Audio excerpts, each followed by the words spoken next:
Well, with the Wyndham Championship in a couple weeks, you might have golf on the brain and be making plans to play a few holes yourself. Before you head out and start swinging that club, there are a few things you need to keep in mind. Here to talk all about it is Dr. Mark Cairns with Cone Health Orthocare. To start, is stretching before you tee off necessary? I think you can look at it from a couple of different perspectives. I do think that you get some benefit from stretching out before you hit the links. I think for one, it can help prevent some injuries, loosening up the muscles, allowing you to swing a little bit more freely, and perhaps just as important is it can help your game overall. If you rush to the course and get on the first tee deck, you have a tendency to be three off the tee and start your day off the wrong way. So loosening up with some stretching. I like to get there a little bit early, swing the club a little bit. That helps to loosen up. And it also allows you to start with some of the lower clubs, so you're not swinging quite as hard before you try and tee the ball up on that first hole and really let it rip.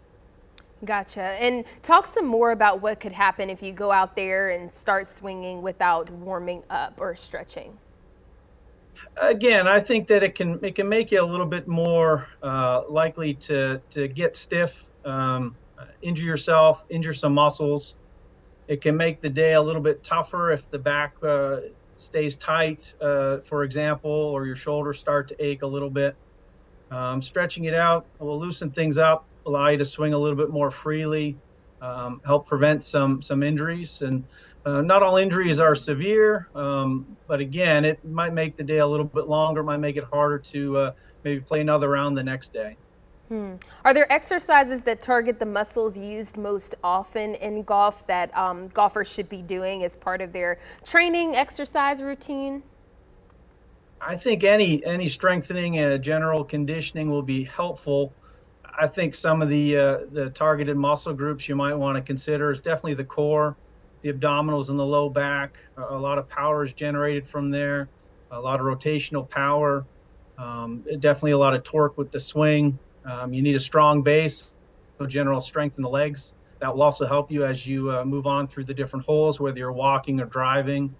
And then having some flexibility and strength in the arms and the shoulders. Once again, it'll help with the endurance as you're continuing on throughout the course, but also help generate a lot more power and strength when you're hitting the ball. Okay. Can you kind of describe the exercises if you could, like just give some examples of what you mean? Yeah, so you know, nothing specific. I think if you're going to try and target some strengthening, the core, for example, so some general abdominal muscles, general strengthening of the shoulders.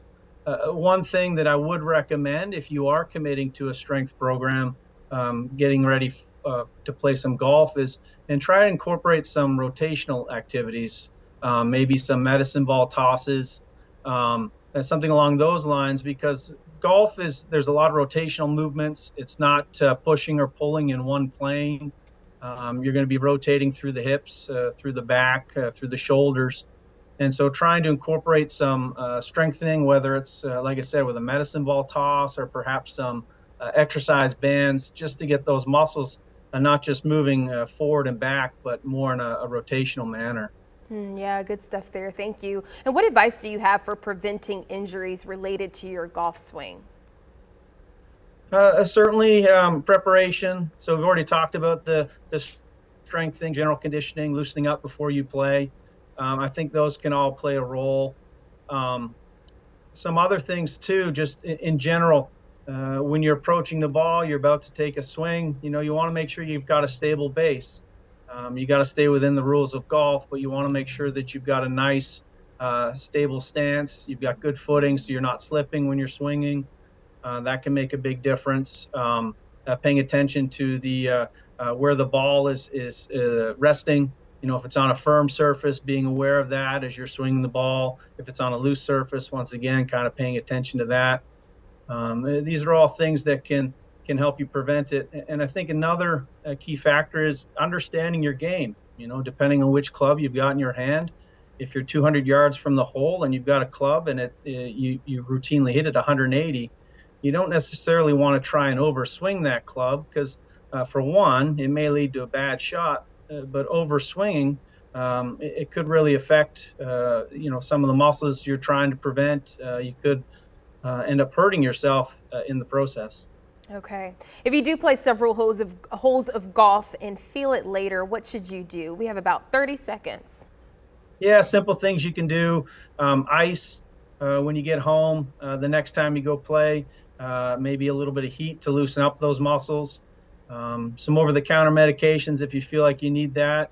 And there are a lot of topical treatments that are available in the pharmacy: creams, sprays, patches that can kind of help you loosen up and maybe prevent some of those aches and pains the next time you go out. All right. Well, we will pause right there. We are talking treating and preventing golf injuries. We'll see you back after the break.